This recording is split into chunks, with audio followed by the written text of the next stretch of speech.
Trailer చూసానమ్మా. చాలా అద్భుతంగా నాగశ్విన్ గారు చాలా అద్భుతంగా తీశారు. అంటే ఆయన చెప్పినటువంటి అంశాలలో గనుక తీసుకుంటే, అందులో గొప్ప గొప్పనైనటువంటి మహానుభావులు, మహానటులు ఎంతోమంది మనకు అమితాబ్ బచ్చన్ గారున్నారు, కమల్ హాసన్ గారున్నారు. అలా గొప్ప గొప్పనైనటువంటి వాళ్ళు ఎంతోమందున్నారు.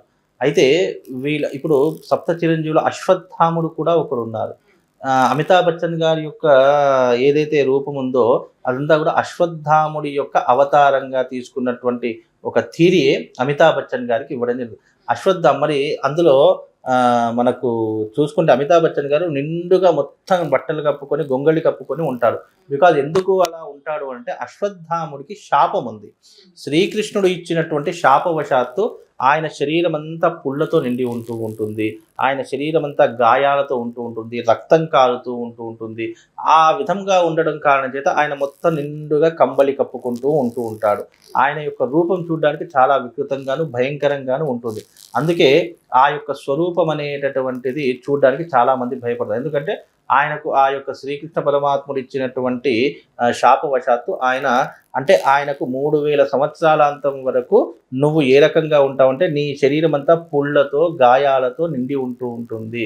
అప్పటి వరకు నీకు చావు లేదు. సప్త చిరంజీవులో కూడా నువ్వు కూడా ఒక భాగంగా నిలుస్తావు అని చెప్పడం కారణం చేత అశ్వత్థాముడు కూడా సప్త చిరంజీవులలో ఒకడుగా ఉంటాడు. అలాగే ఈ యొక్క కల్కి సినిమాకు అలాగే ఈ కలియుగానికి ఏంటి ప్రాసెస్ అంటే ఏంటి ఈ యొక్క సంబంధం అంటే కనుక, కలియుగం అంతమైపోయిన తర్వాత అసలు ఈ యొక్క భూమి ఎలా ఉండబోతుంది, ఈ భూమి మీద ఎలాంటి జీవరాశులు ఉంటాయి, అలాగే ఈ యొక్క కలికి సినిమాలో శంభలా నగరం అనేటటువంటిది కూడా ఒక ప్రస్తావన వస్తూ ఉంటుంది. అసలు ఈ శంభలా నగరం అంటే ఏంటి అంటే కలిపురుషుడి యొక్క ప్రభావం పడనటువంటి చోట్లు కొన్ని ఉన్నాయి. అందులో ఈ శంభలా నగరము అనేటటువంటి ప్రదేశం ఒకటి. కలిపురుషుడి యొక్క ప్రభావం పడనటువంటి చోటు ఈ ముల్లోకంలో ఎక్కడా లేదు. కానీ కొన్ని ప్రదేశాలు అంటే అక్కడ ఎప్పుడూ కూడా పుణ్యమే ఉన్నటువంటి స్థలమునందు, ఎప్పుడు యజ్ఞయాగాదులు జరుగుతున్నటువంటి స్థలం నందు కలిపురుషుడి యొక్క ప్రభావం పడలేదు. అందులో ఈ శంభలా నగరము అనేటటువంటిది ఒకటి వస్తూ ఉంటుంది.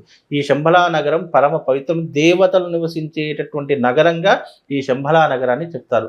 ఆ నగరంలో కలి యొక్క ప్రభావం ఎక్కడా కూడా లేదు. కానీ ఈ భూమి మీద ప్రతి చోట ఉంది.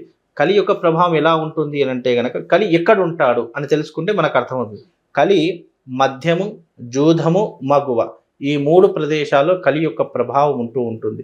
అలాగే బంగారము, డబ్బు ఈ 2 విషయాల్లో కలి ప్రభావం ఉంటుంది. ఎక్కడైతే కలహము అనేటటువంటిది ఏర్పడుతుందో, గొడవలు ఉంటాయో, వ్యామోహము, కామం ఎక్కడైతే ఉంటుందో అక్కడ కలి ప్రభావం ఉంటుంది. అందుకే ఈ కలియుగములో ఎప్పుడైనా గమనించండి, గొడవలు అవుతున్నాయి అనడానికి గల ప్రధానమైనటువంటి కారణాలు ఏంటి అంటే, 1 డబ్బు, 2 అమ్మాయిలు అంటే మగువ, 3వది మద్యము, 4వది ఆశ, 5వది బంగారము, 6వది ఈర్ష్య, ద్వేషము. వీటి వలనే ఈ యొక్క కలియుగం అనేటటువంటిది ఎన్నో అనర్థాలకు దారి తీస్తుంది. ఈ 6 అంశాలు ఎప్పుడైనా గుర్తుపెట్టుకోండి. ప్రధానంగా ఈ కలియుగంలో ఏదైనా చెడు జరిగేటటువంటి సూచనలు ఉన్నాయంటే ఈ 6తోనే ఉంటుంది. అందుకే ఈ కలిపురుషుడు ఎక్కడ ఉంటాడంటే ఈ 6 తప్పకుండా కలిపురుషుడు ఉంటాడు. ఈర్ష్యాద్వేషంలో కలిపురుషుడు ఉంటాడు, మధ్యములో అంటే మధ్యములో కలిపురుషుడు ఉంటాడు, జూదమునందు కలిపురుషుడు ఉంటాడు, అలాగే వేశ్యగృహాల యందు కలిపురుషుడు ఉంటాడు, ఆశలోనూ కలిపురుషుడు ఉంటాడు, మోసంలోనూ కలిపురుషుడు ఉంటాడు. వీటన్నిటిలో ఉన్నటువంటి వాడే కలి యొక్క ప్రభావం. అందుకే మనం గుడికి వెళదామంటే తొందరగా ఇంట్రెస్ట్ రాదు. అదే పబ్బుకో, పార్కుకో వెళ్ళాలంటే తొందరగా ఇంట్రెస్ట్ వచ్చేస్తూ ఉంటుంది. అంటే కలి యొక్క ప్రభావం అలా. కలి ఏమంటాడు, పుట్టుకతోనే ఈ యొక్క కలియుగం ఎలా ఉండబోతుంది అనేటటువంటి మాటలు చెప్తే కనుక కలి, ఈ యొక్క ప్రజలను సన్మార్గం వైపు నేను నడిపించను, అలాగే ఈ ప్రజలను యజ్ఞయాగాదుల నుండి, పూజాది క్రతువుల నుండి, దేవతా వ్యామోహ నుండి వీళ్ళందరినీ దూరం చేసేస్తాను. వీళ్ళకు మధుమాంసాలను భుజించేలా చేస్తాను. వీళ్ళకు లోభము, కామము అలవాటయ్యేలా చేస్తాను. వీళ్ళకు ఆశ, పేరాశ, అత్యాశ ఇలా ఆశలు కల్పించేస్తూ ఉంటాను. వీళ్ళకు సుఖభోగాలలో ముంచి తేలుస్తాను. వీళ్ళకు ఏదైనా మంచి అని కనిపిస్తే వెంటనే ఆ మంచి తీసేసి అక్కడ చెడు అభిప్రాయాన్ని కలిగించేలా చేస్తాను అని చెప్పినటువంటి వాడే కలిపురుషుడు. అందుకే ఆయన ప్రభావమే ఇప్పుడు అందరి మనుషుల మీద పడుతూ ఉంటుంది. అందుకే చూడండి, ఇక్కడ మంచి అనే దానికంటే చెడే తొందరగా అట్రాక్ట్ అయిపోతూ ఉంటారు. మనుషుల యొక్క స్వభావం అలా మారిపోతూ ఉంటుంది. బికాజ్ ఇది కలి యొక్క వైపరీత్యం. అందులో మనుషులు అనడానికి తప్పు పట్టడానికి ఏం లేదు. కలి యొక్క ప్రభావమే అలా ఉంటుందమ్మా. కలి ఇంకా రాబోయే రోజుల్లో చాలా దారుణంగా ఉంటుంది. ఇంకా ఇప్పుడు మనం చూసేటివి కొన్ని భరిస్తున్నాము. కానీ రాబోయే తరాల్లో కంటితో చూసేవి, చెవులతో వినేవి, శరీరంతో చేసేవి, ఇలా ఎన్నో అనర్థాలకు దారి తీసేటటువంటి స్వభావాలు రాబోయే రోజులలో కనిపించే లక్షణాలు కలి యొక్క స్వభావాలు ఉంటాయమ్మా. అది చూడ్డానికి కూడా మనం బ్రతకము, మనం ఉండలేము. ఇక ఆ లోకం వేరే. ఇంకా రాబోయే అద్భుతాలు కానీ, రాబోయే చెడు వ్యసనాలు కానీ, రాబోయే రోజులు కానీ అవన్నీ వేరే రకంగా ఉంటాయి. అంటే ఎలా ఉంటాయంటే, ఒకే తల్లి గర్భంలో పుట్టినటువంటి వాళ్ళు పెళ్లి చేసుకోవడము, మగవారు పెళ్లి చేసుకోవడము, ఆడవాళ్ళు పెళ్లి చేసుకోవడము, ఆల్రెడీ అవి అంటే కొన్ని చోట్ల చూస్తున్నాము. అవి చూడడానికి మన వరకు రాలేదు. అది చాలా సంతోషం. అంటే అవి ఎక్కడెక్కడో ప్రదేశం ఒకటో రెండో చూస్తాం. కానీ రాబోయే రోజులలో అవి నిత్యకృత్తులుగా జరిగేటటువంటి లక్షణాలు ఏర్పడతాయి. అలాగే కామము, క్రోధము, లోభము, ఆశ ఇవన్నీ విపరీతంగా పెంచుకుంటూ వెళ్ళిపోతాము. అలాగే రాబోయే రోజులలో తన మన అనే భేదము లేదు. అలాగే బంధుత్వము అనేటటువంటి భేదము లేదు. అలాగే రిలేషన్ అనేటటువంటి తారతమ్యాలు లేవు. అన్నాదమ్ములు లేరు, అక్కా చెల్లెలు లేరు, తల్లిదండ్రి లేరు.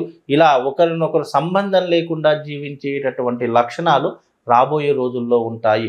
ఇంకా రాబోయే రోజుల్లో కలియుగం అంతమవుతుంది అంటే మనుషులందరూ మరగుజ్జులుగా పుడతారు. ఈ Manapati 6 feet height, 5 feet height కూడా ఉండరు. మరగుముజ్జులుగా పుట్టేటటువంటి లక్షణాలు ఉంటూ ఉంటాయి. ఈ కలియుగంలో రాబోయే రోజులు ఇంకా ఎన్నో అవలక్షణాలు, ఎన్నో రకాలైనటువంటి హింసాత్మకమైనటువంటి జీవితాలు ఇవే ఎక్కువగా ఉంటూ ఉంటాయమ్మా. కాబట్టి కలియుగం అనేటటువంటిది చాలా ముందుకు ఉంటూ ఉంది. ఇంకా మనం ఏమీ చూడలేము కలియుగంలో. ఇంకా 1% కూడా చూడలేము. ఇంకా చాలా రోజులు ఉన్నాయి. కాకపోతే ఇది కల్కి సినిమాకు కలియుగానికి కొద్దిగా మాత్రం అనుసంధానమై ఉంటూ ఉంటుంది. ఎలా ఉండబోతుంది అని చూడబోతున్నామనేటటువంటి ఊహా చిత్రం ద్వారా తీసినటువంటిదే ఈ కల్కి సినిమా. నాగశ్విన్ గారు తీశారు అంటే దానికి ఒక రేంజ్ ఉంటూ ఉంటుంది. ఎందుకంటే ఆయన తీసిన మహానటి సినిమా కూడా చాలా అద్భుతంగా ఉంది. ఈ ట్రైలర్ కూడా చాలా అద్భుతంగా ఉంది.